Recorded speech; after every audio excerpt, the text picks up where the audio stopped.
Hey guys, today is the last day of deer season here where I live. Um, I was going to hunt today. The weather's a little nasty outside, rainy and foggy and stuff, which I have hunted in those conditions and harvested some good deer during weather like that. But today, I'm choosing to stay in, and what I want to do is share some simple venison recipes with everyone. I know everyone's got their own style, and there's so many different ways you can prepare venison. But I've got some easy recipes that I've come up with that are very simple. Our local processing deer processing company that's local here. What they do, they process the meat and put it in like 1 pound packages, which makes it great. You know, if you want just like one, or if you're gonna have more people, or you're gonna be sharing and stuff. As far as in my household, you may think this is crazy, but my wife is vegan. So she does not eat meat. She has her own category of food that she eats and stuff, but she does from time to time help me prepare some spices and good spices and stuff to prepare the meat. She don't touch the meat, but she will put together some marinade sauces and stuff that I can prepare the meat, which is really good because she does a lot of marinating to her food and stuff. She does support my habit in hunting, even though she's vegan, but nothing wrong with that. Opposites attract, right? So the local deer processing place that I go to, that I've used for quite a few years now, they also, what they do is some of your kills, if you kill and you've got enough meat for the winter, and you've got enough meat to share with you and your friends and family, or however you do, they do take donations, and which is a really good thing. They take donations, and those donations, the whole deer, they'll process the meat. It doesn't cost you anything, and they donate it to food banks, homeless shelters, and the needy, which I think is a really good thing.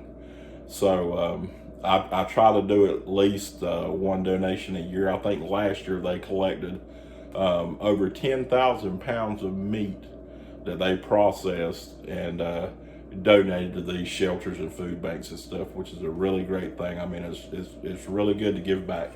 So what I'm going to do, I've got some deer hamburger laid out, and what I'm going to do with that, I'm going to do some hamburger jerky. And I'll share that process with you on another video. But on this video, what I'm going to do, I've got some deer sausage, which says hot deer sausage, which is really not that hot. It's just very spicy. But I'm going to show you how to prepare to make venison sausage balls. So what you'll need to start this process is very simple.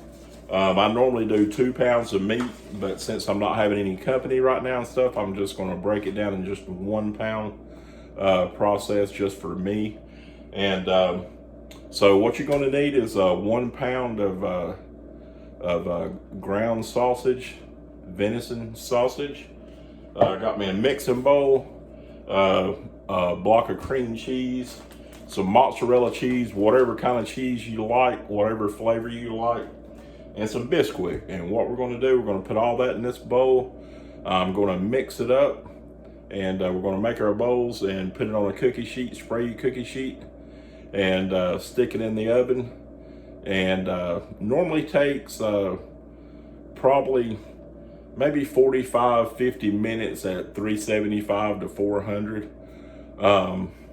And I like mine a little crispy and stuff, so sometimes if you got to leave it in there just a little bit longer, but it does not. It takes longer to, just about as long to prepare it as it does to cook. So stick with me through this process.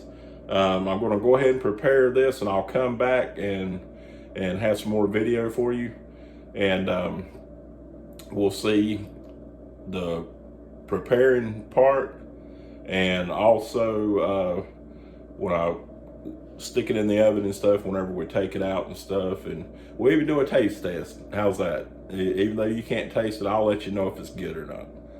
All right, stick with. So right now, I've got a pound of venison sausage, and we're gonna stick that in the mixing bowl.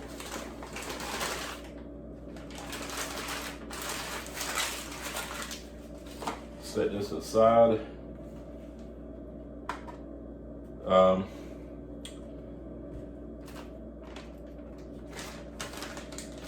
Whatever amount of cheese you can sort of test it and stuff, however much cheese you want it, and just add or put however much cheese you want to. It's not really a standard thing as far as just measuring everything out. I mean, you can do a cup of this, cup of that, however you want to do it. I normally just do it for taste for me, what I like, and I just sort of add to it. If I don't think it's enough, I'll add to it. So I'll put in some mozzarella cheese, and normally I'll have 2 or 3 different types of cheese. I'm just going to go with mozzarella today. Have some Bisquick here that I'm going to add. You sort of have to, when you're mixing everything up, you just have to sort of add just a little bit at a time. It's just like making biscuits or anything. I mean, you just have to sort of figure it out, how much you need to add and how much you don't need to add. So I'll just put about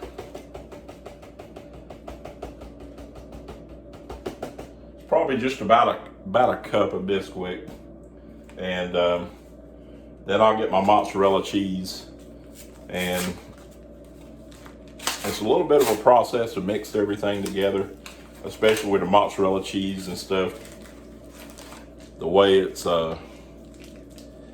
just sort of sticky on the fingers and stuff, so you just have to sort of work it in to get everything mixed up really well. So, and what I do the same thing with the mozzarella cheese that I do with everything else. I just put in a little bit at a time. Usually start out with about a half a block.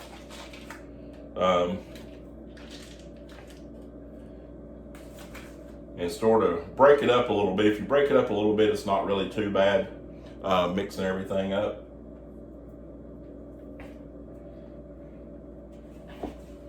And just go ahead and try to blend everything together and get it blended really well. You know, whatever density and whatever your taste is the way you need to do it, just like you prepare any type of food. Okay, I've got everything mixed up in a bowl, and it took like a cup and a half of Bisquick, took the whole block of cream cheese, and took a little over a cup of mozzarella cheese. But if you ever made a cheese ball, that's pretty much what it looks like. It looks like a big cheese ball. So after that, what I do, I got a cookie sheet here, and I spray it just so it don't stick, and you just start making whatever size sausage balls you make. I normally do maybe like a spoon size ball, and just place those on your cooking sheet, and just make sure you give them plenty of room. Don't put them right up against each other. So I'll get these prepared and rolled out and let you know how many sausage balls that a pound made. But it looks like it's going to work out pretty good this time. And like I said, with the cream cheese and stuff, it is a little bit messy and sticky. But the after product is worth it. So stick with me, and before I get ready to stick this in the oven and stuff, and we're gonna munch down on all this. Okay, guys, I've got everything rolled out into nice sausage balls here. Got the oven preheated to 400, and we're gonna stick these babies in the oven.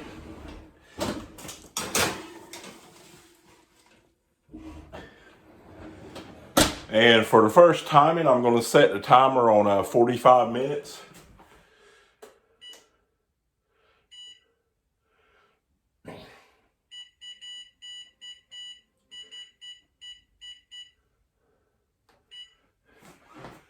I set the timer on 45 minutes, and I'll check them at 45 minutes. Like I said, I like mine a little bit crispy and stuff. So what I'll do, I'll come back in here and check them if I need to cook them for 5 or 10 more minutes. But venison sausage balls, it takes just about as long to prepare them as it does to cook them. So, but the cooking process is nothing. But man, I tell you what, when these things come out of the oven, those things are delicious. So stick with me, and let's go ahead and cook this for 45 minutes and see what happens. And we'll see what the finished product is. Okay, guys, the timer just went off.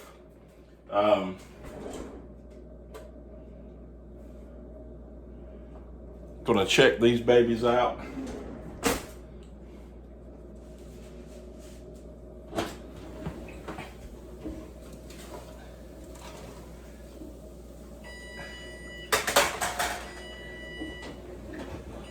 Oh yeah, they look good. Cut this timer off.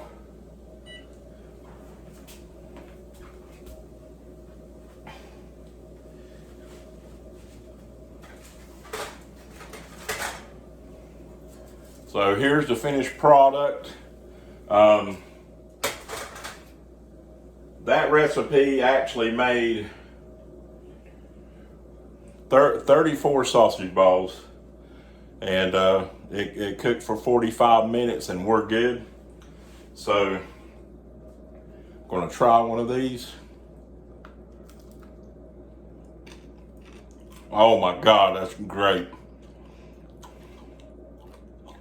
Great, crunchy, exactly the way I want it. And like I said, prepare it how you like it. If you like them softer, you go less time. If you want them crunchy, go a little bit longer time. But these are exactly the way I like them. They're great. And I'm gonna have to go because I'm gonna have to sit down and have a few bites of these for breakfast. So I appreciate everyone sticking with me. And I hope you continue having a good year, and Happy New Year again. And just like always, stay safe, happy hunting, and good eating.